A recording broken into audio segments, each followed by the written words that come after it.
Hello students, ये tutorial आपका ITR 2 financial year 1920 और असेसमेंट ईयर 2021 के लिए बनाया गया है. For that, for filing the ITR 2, just go to the Chrome to download the form.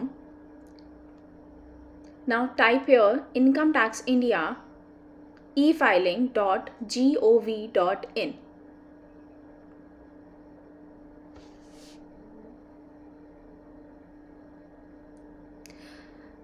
You will go to the income tax side. यहाँ पर ITR प्रिपरेशन सॉफ्टवेयर्स हैं, आप उस पर क्लिक कीजिए. इम्पॉर्टेंट नोट को हटा दीजिए. Now these all are the forms, आप देख सकते हैं. तो यहाँ पर मुझे ITR 2 फाइल करना है, तो मुझे उसी का ही जावा और माइक्रोसॉफ्ट एक्सेल. तो अभी हम माइक्रोसॉफ्ट एक्सेल पर करेंगे. तो माइक्रोसॉफ्ट एक्सेल हम यहाँ से क्लिक करके डाउनलोड कर लेंगे. आप अपने लेफ्ट हैंड साइड में देख सकते हैं, यहाँ पर डाउनलोडिंग स्टार्ट हो चुकी है. जैसे ही डाउनलोडिंग कंप्लीट होगी, आपको क्लिक करना है एरो पर and show in folder. Now this is the zip file. तो मैं इसको यहाँ से कट कर कर अपने डेस्कटॉप पर एक नया फोल्डर बनाकर यहाँ पर पेस्ट कर दूँगी. तो मैंने इसका नाम दिया है ITR 2 XYZ. मैंने इसको यहाँ पर पेस्ट कर दिया. तब मैंने इसके ऊपर राइट क्लिक किया एंड इसको यहाँ पर एक्सट्रैक्ट कर लिया. Click on okay. सो आपके पास एक फ़ोल्डर आ गया है. यहाँ पर 2 फाइल्स हैं. तो आप इसमें से अगर रीडमी वाली फ़ाइल खोलेंगे तो यहाँ कुछ इंस्ट्रक्शंस हैं. तो जस्ट क्लोज इट डाउन. तो आप इसको जस्ट बंद कर दीजिए और आपको जो फ़ाइल खोलनी है वो एक्सेल वाली फ़ाइल खोलनी है. तो यहाँ पर वो कुछ क्योंकि इसके अंदर मैक्रोज वगैरह होते हैं, तो थोड़ा सा आपको पेशेंटली हैंडल करना पड़ेगा.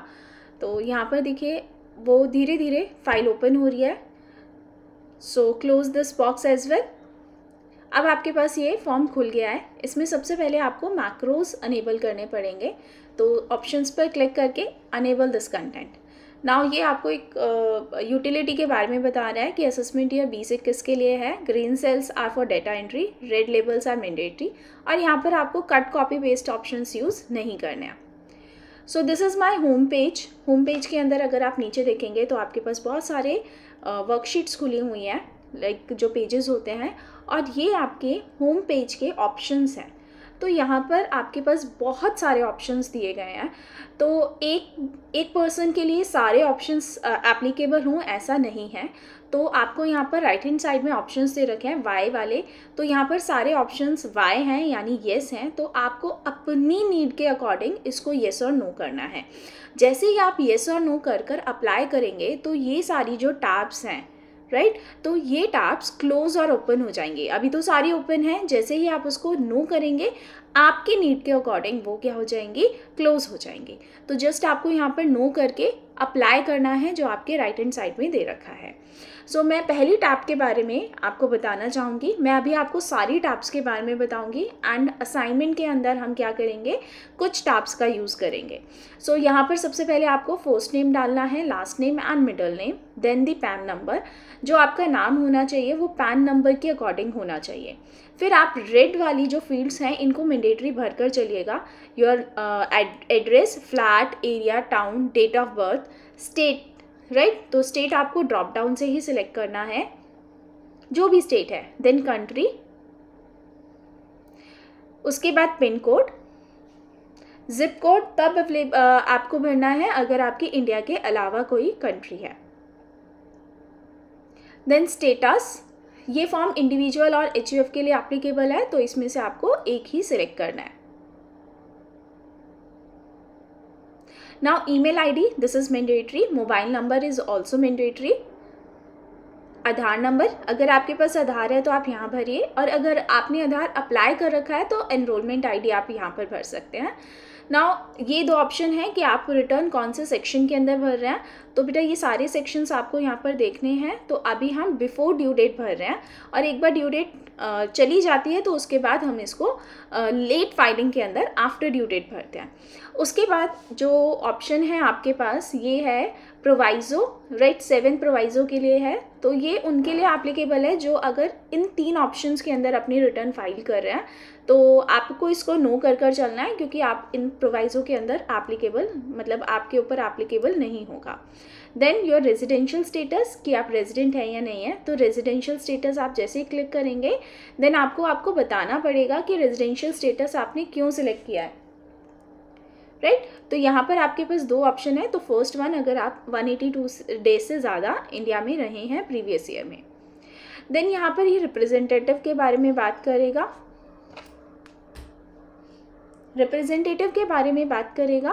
तो ये सारे के सारे ऑप्शंस बहुत रेयरली एप्लीकेबल होते हैं। तो यहाँ पर अगर आप खुद ना भरकर किसी रिप्रेजेंटेटिव के थ्रू अगर आप अपनी ITR भरवा रहे हैं तो यहाँ पर ऑप्शंस चाहेंगे। नेक्स्ट आता है बहुत इंपॉर्टेंट चीज़, कि अगर एसएससी किसी भी कंपनी के अंदर डायरेक्टर है या अनलिस्टेड शेयर्स उसके पास हैं, तो यहाँ आपको सारी डिटेल्स डालनी पड़ेंगी। So this was the general information. Now move to the salary portion. Salary portion बहुत इजी है भरना। यहाँ पर सबसे पहले आपको एम्प्लॉयर की डिटेल्स डालनी है। Red one is the compulsory one, okay. तो यहाँ पर एड्रेस आ जाएगा, नाम आ जाएगा, फिर आपको अपनी सैलरी की डिटेल्स डालनी है। सैलरी की डिटेल्स आपको ड्रॉप डाउन के थ्रू ही डालनी है। लाइक आपकी बेसिक सैलरी कितनी है तो ड्रॉप डाउन से ले लेंगे आप, फिर आपकी DA कितना है, HRA कितना है। तो जैसे जैसे आप अमाउंट भरते जाएंगे तो ब्लू सेल ऑटो पॉपुलेटेड आएंगे, और यहाँ पर आपके पास जो भी आपकी डिडक्शंस होंगी वो भी ऑटो पॉपुलेटेड हो जाएंगे।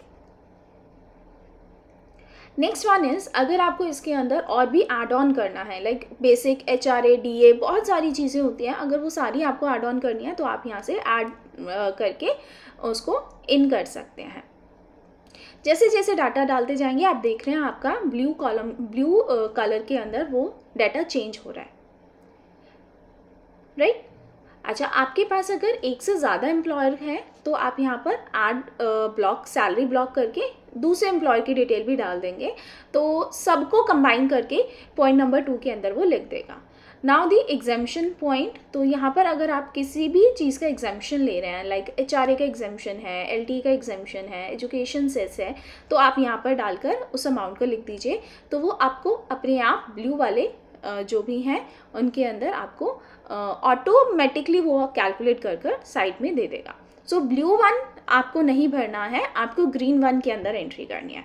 Second is capital gain. तो अगर आप देखेंगे तो second one should be the house property, but मैंने उसको यहाँ पर नो कर रखा था तो इसलिए वहाँ हाउस प्रॉपर्टी वाला हटा दिया।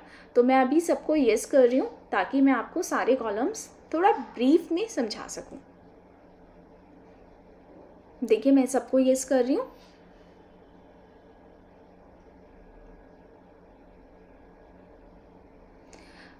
येस करने के बाद जैसे ही मैंने अप्लाई किया तो देखिए टैब्स ऐड हो गई हैं।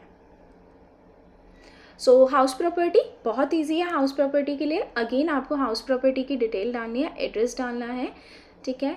फिर उसके बाद आपकी कंट्री आ जाएगी, ओनर कौन है प्रॉपर्टी का, आप खुद हैं या कोई और है, वो आपको डालना है, ठीक है। उसके बाद क्या ये प्रॉपर्टी को ओन्ड है, मतलब इसके एक से ज़्यादा ओनर है, तो येस और नो में अगर येस है तो आपको फिर को ओनर की डिटेल्स डालनी पड़ेंगी।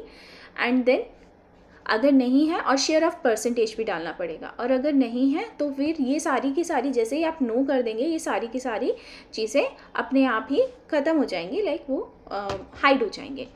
देन आपको आपके रेंट की डिटेल्स डालनी है। अगर आपने इसको प्रॉपर्टी को लेट आउट कर रखा है तो यहाँ पर आपको टेनेंट्स की डिटेल डालनी है।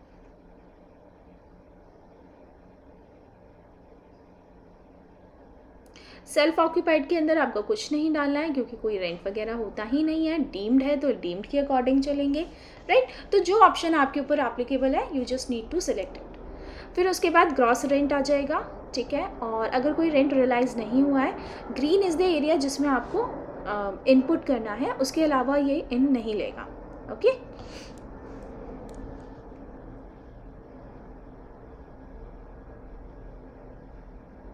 देखिए मैंने यहाँ पर एक फेक पैन डालने की कोशिश करी थी तो उसने कहा कि नहीं आप ऐसे पैन नहीं एंटर कर सकते हैं, तो I just right it down pan not available, तो वो ये फॉर्मेट होता है जो यूजुअली ये ले लेते हैं।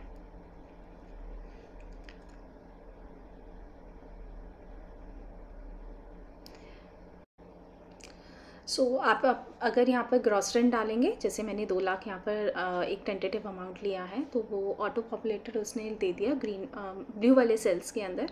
अच्छा, ये 30% की रिबेट होती है जो आपको हमेशा ही मिलेगी।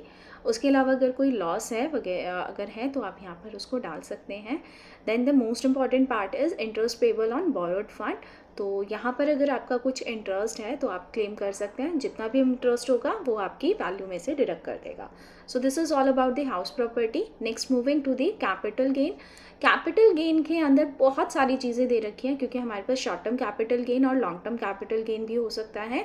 अच्छा, उसके अलावा लैंड एंड बिल्डिंग, शेयर्स, और शेयर्स के अंदर भी अलग अलग कैटेगरीज हैं। तो जो जो कैटेगरी आपके ऊपर एप्लीकेबल है, आपको उस कॉलम के अंदर अपनी कैटेगरी को सिलेक्ट कर कर वहाँ इनपुट देना है। बाकी बहुत सारी चीज़ें हैं, तो you can not do all the things. तो ऑब्वियसली आपको सिर्फ वही पोर्शन को करना है जो आपके ऊपर एप्लीकेबल है। ठीक है, तो इंडेक्सेशन है या नहीं है, कौन सी वैल्यू है, क्या उसका फुल कंसिडरेशन है, क्या आपकी एक्सपेंसेस हुआ था, what is your acquisition cost, so सब आपको यहाँ पर कैलकुलेट करके इन करना है। Name of buyer and other details of sale and purchase, तो सब यहाँ पर आ जाएगा। काफ़ी बड़ा फॉर्म है कैपिटल गेन का, क्योंकि बहुत सारी एसेट्स होती हैं जिनको आप during the year cell purchase करते हैं। तो उन सब की detail, pan number, what is your acquisition cost, what is the selling cost, सब यहाँ पर जाएगा। इंडेक्सेशन है या नहीं है, शॉर्ट टर्म के लिए अलग है, लॉन्ग टर्म के लिए अलग है। तो वो सारी की सारी चीज़ें आपको अपने आप ही पहले क्वेश्चन के अंदर कैलकुलेट कर रखना पड़ेगा एंड देन आपको यहाँ पर एंटर करना पड़ेगा। तो अगर आप देख सकते हैं कि कितना बड़ा ये फॉर्म है, तो यहाँ पर आपके ऊपर सारी चीज़ें अगेन एप्लीकेबल नहीं होंगी। तो डोंट बी अफ्रेड कि इतना बड़ा फॉर्म कौन भरेगा। बहुत छोटा सा एक सेक्शन होगा, शायद आपकी टीचर आपसे पूछ सकती है उस सेक्शन के बारे में, right. And this is the 54 EC 54B। It's like अगर आपने लॉन्ग टर्म कैपिटल गेन अगर कहीं पर किया है एंड आप उसको एग्जेम्पशन क्लेम करना चाहते हैं, तो दे आर सेवरल इन्वेस्टमेंट्स जो आप कर सकते हैं। तो ये सारी डिटेल्स उसी के बारे में उसने पूछी हैं। चलिए जी, नेक्स्ट स्टेप पर चलते हैं। दिस इज़ शेड्यूल 112A, जो आपका इक्विटी शेयर के बारे में है कि अगर आपने कोई इक्विटी शेयर सेल परचेज़ किया है म्यूचुअल फंड्स, तो यहाँ पर जिसके ऊपर सिक्योरिटी ट्रांजैक्शन टैक्स पे किया है, तो वो डिटेल्स आपको यहाँ पर डालनी है। Like what is the number of share, sale price, तो ये सारी डिटेल्स यहाँ पर आ जाएंगी।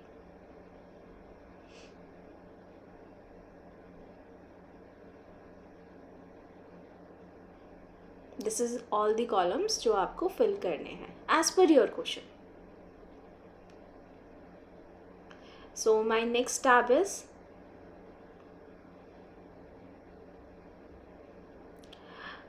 यही सारी डिटेल नॉन रेजिडेंट के लिए आपके नेक्स्ट शेड्यूल के अंदर आएंगे, सेक्शन 115AD सेक्शन के लिए। Okay, and the next tab बहुत इंपॉर्टेंट है बेटा। अगर आपकी कोई अदर सोर्स से इनकम है, तो ऑब्वियसली हर किसी की अदर सोर्स से इनकम रहती है। लाइक इंटरेस्ट की सेविंग है, आपका FDR है, इनकम टैक्स के ऊपर अगर इंटरेस्ट है, अगर आपने कोई लॉटरी इनकम है, डिविडेंड है, any kind of other income, ठीक है, आपकी house property, salary, PGBP, capital gain, although PGBP ITR 2 में नहीं आएगा, तो any kind of other income बाकी सारे हेड से छोड़कर, तो यहाँ पर आपको वो डालनी है।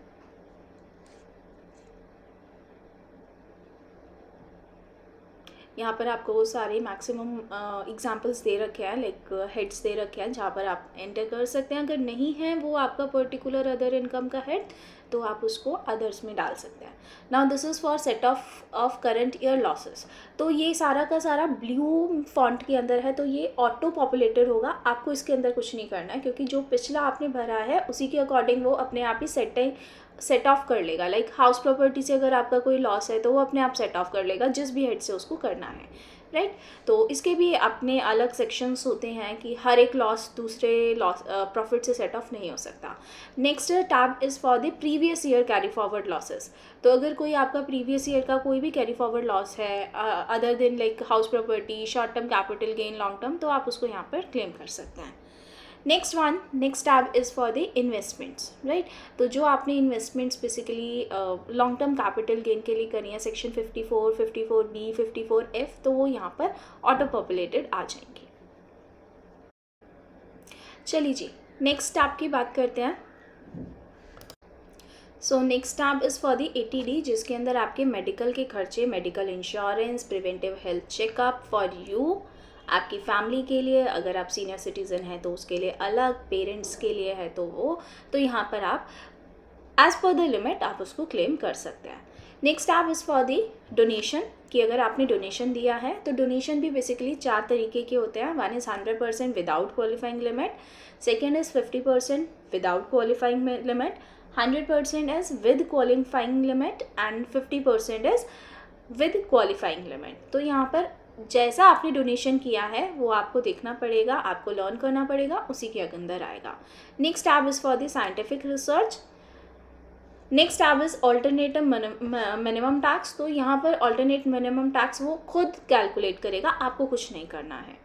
Next is for the 115JD section, जिसके अंदर आप टैक्स क्रेडिट लेंगे, ठीक है। तो ये AMT का टैक्स क्रेडिट है जो आपने पिछले टैब में किया था। तो पिछले सालों में अगर आपने AMT पे किया है तो यहाँ पर उसका क्रेडिट मिल जाएगा। So next is for the ATC, ATCCC, CCD, CCDIB, CCD2।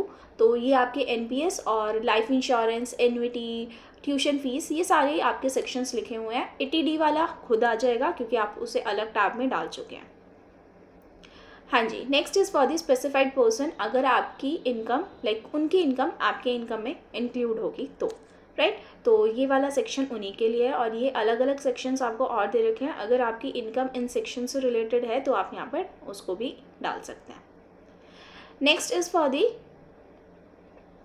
Exempted income, right. तो अगर अभी आपकी कोई एग्रीकल्चर से रिलेटेड इनकम है, उस पर जो खर्चा हुआ है, या कोई और इनकम ऐसी है जो एग्जम्प्टेड है, तो आप उसको इस वाले टैब के अंदर एंट्री कर सकते हैं। चलिए जी, नेक्स्ट टैब किसकी है? This is for the business trust और इन्वेस्टमेंट फंड से अगर आपको कोई इनकम मिली है तो नॉर्मली टीचर्स इसके ऊपर क्वेश्चंस नहीं पूछते हैं, तो you can skip this, right. So this is the income from outside India. तो अगर आपकी कोई आउटसाइड इंडिया से इनकम है तो यहाँ पर आप उसका बता सकते हैं कि कितनी इनकम है, और अगर उसका टैक्स रिलीफ भी आप यहाँ पर ले सकते हैं। सो जो टैक्स रिलीफ है वो 90 सेक्शन 90A और 91 के अंदर आप क्लेम करते हैं। यहाँ पर उसकी आप डिटेल्स डाल देंगे जो जो आप रिलीफ लेना चाहते हैं। So this is the spouse, basically Portuguese के लिए है, तो ये भी एप्लीकेबल नहीं होता है, अलग से एक अलग सेक्शन बना रखा है। Now this is the important one कि अगर किसी की भी इनकम, टोटल इनकम 50 लाख से ज़्यादा है तो आपको यहाँ पर एसेट लायबिलिटी का डिस्क्रिप्शन देना पड़ेगा, मूवेबल और इमूवेबल दोनों। सो this is the most important part आपके लिए, क्योंकि जितने भी आपने इनपुट्स पिछले वाले टैब्स के अंदर दिए हैं तो यहाँ पर ये सारे ऑटो पॉपुलेटेड होंगे और आपकी टीचर यहीं से आपके क्वेश्चन को चेक करेंगी कि आपने क्वेश्चन सही से किया है या नहीं किया, क्योंकि जितनी भी इनकम आपने डाली है वो यहाँ पर आएगी, जितने भी एक्सपेंसेस एग्जेम्पशंस आपने क्लेम किए हैं वो भी यहाँ पर आएंगे, और लास्ट में जाकर आपकी जो भी टैक्स लायबिलिटी है वो यहीं पर कैलकुलेट होगी। तो प्लीज़ ध्यान से देखिएगा अपने क्वेश्चन के अंदर कि आपने क्या क्या चीज़ें इसके अंदर इन करी हैं, तो यहाँ पर एक कंप्यूटेशन व्यू आपको मिल जाएगा।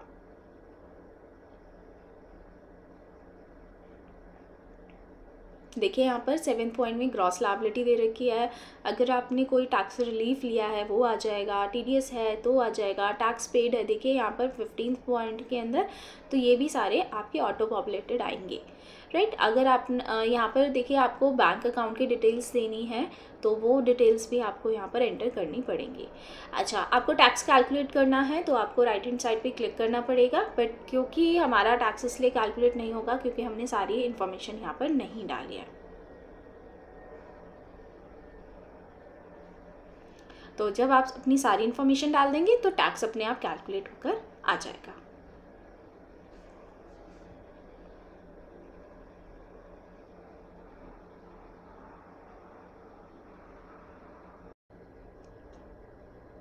चलिए जी, नेक्स्ट हमारी जो टैब है that is for the advance tax paid और सेल्फ असेसमेंट टैक्स पेड, तो उसमें BSR code, date of deposit, serial, challan number का सीरियल, अमाउंट यहाँ पर सब इन हो जाएंगे। This tab is for the TDS। तो TDS हमारा अगर फॉर्म 16 यानी सैलरी के लिए कटा है तो यहाँ इंटर होगा विद ऑल दी डिटेल्स, और अगर हमारा अदर देन सैलरी कटा है तो फॉर्म 16A के अंदर सारी डिटेल्स हमें यहाँ पर डालनी पड़ेंगी। प्लीज़ बी केयरफुल, ये वाली डिटेल्स आपकी बहुत अच्छे से डालनी चाहिए। Now this tab is for the TCS, कि अगर हम TCS पे करते हैं तो यहाँ पर उसका क्रेडिट मिल जाएगा अगर आप सारे के सारी इन्फॉर्मेशन करेक्ट डालेंगे। So my last tab is for the verification, कि जो भी आपने यहाँ पर डाटा डाला है आप उसको एक्नॉलेज कर रहे हैं कि मैंने इसको ट्रू एंड फेयर डाला है और कोई भी चीज़ हाइड नहीं करी है। यहाँ पर आपको अपना नाम ऑटो पॉपुलेटेड आएगा, ठीक है, आपने किस डिक्लेरेशन कौन दे रहा है। देन उसके बाद आपको यहाँ पर वैलिडेट करना पड़ेगा। एक चीज़ और, जितनी भी शीट्स हैं आपको सबको वैलिडेट करना पड़ेगा, राइट। जितनी भी शीट हैं तो राइट हैंड साइड में आपको जैसे जैसे आप उसकी इन्फॉर्मेशन भरते जाएंगे आपको सबको वैलिडेट करना पड़ेगा, और वहीं आपको आपकी गलतियाँ भी पता चलती जाएंगी कि कौन सी फील्ड आपने नहीं भरी है और वो मैंडेटरी थी। वेरिफिकेशन पर आने के बाद जैसे ही वैलिडेशन पूरी हो जाएगी फिर आपको यहाँ पर XML जनरेट करनी है। हमारी XML इसलिए जनरेट नहीं होगी क्योंकि हमारा टैक्स कैलकुलेट नहीं हुआ, क्योंकि हमने सारी इन्फॉर्मेशन नहीं डाली है। तो जब आप सारी इन्फॉर्मेशन डाल देंगे तो आपके पास टैक्स भी कैलकुलेट होगा और साथ साथ XML भी जनरेट होगा। वो XML को आपको अपने पास, जैसे ही XML फाइल आपकी जनरेट होगी आप उसको कहाँ पर सेव करेंगे, आप डेस्कटॉप पर सेव करके रखिएगा ताकि उसको हम अपलोड कर सकें। अपलोडिंग वाला काम आई डोंट थिंक सो आपकी टीचर आपसे कराएगी, क्योंकि जो भी पर्टिकुलर्स आप डालेंगे that is not related to a original assessee, right. तो this is all about the ITR 2। अभी सिर्फ आपने जिस्ट देखा है ITR 2 का, बट हम इसके कुछ क्वेश्चंस अपनी नेक्स्ट वीडियोस के अंदर डालेंगे ताकि आप क्वेश्चन वाइज उनको देख सकें कि आपको कैसे डाटा इन करना है। सो this was an overview of the ITR 2, but जब तक आप क्वेश्चंस नहीं करेंगे तब तक आपको अच्छे से समझ नहीं आएगा कि कैसे टैक्स कैलकुलेट होगा। तो नेक्स्ट वीडियो ज़रूर देखिएगा। नेक्स्ट वीडियोस के अंदर असाइनमेंट्स हैं आपके, प्रॉपर तरीके से सारे असाइनमेंट्स आपको करने हैं। इनफैक्ट प्रैक्टिस पेपर भी मैं उसके अंदर आपके लिए डालूंगी ताकि आप उन प्रैक्टिस पेपर के अकॉर्डिंग अपना टैक्स कैलकुलेट कर सकें। Thank you for watching the video. I hope you like this and do subscribe, create a login on myiseeksha.com so that you can get regular videos for your upcoming exams as well. Thank you.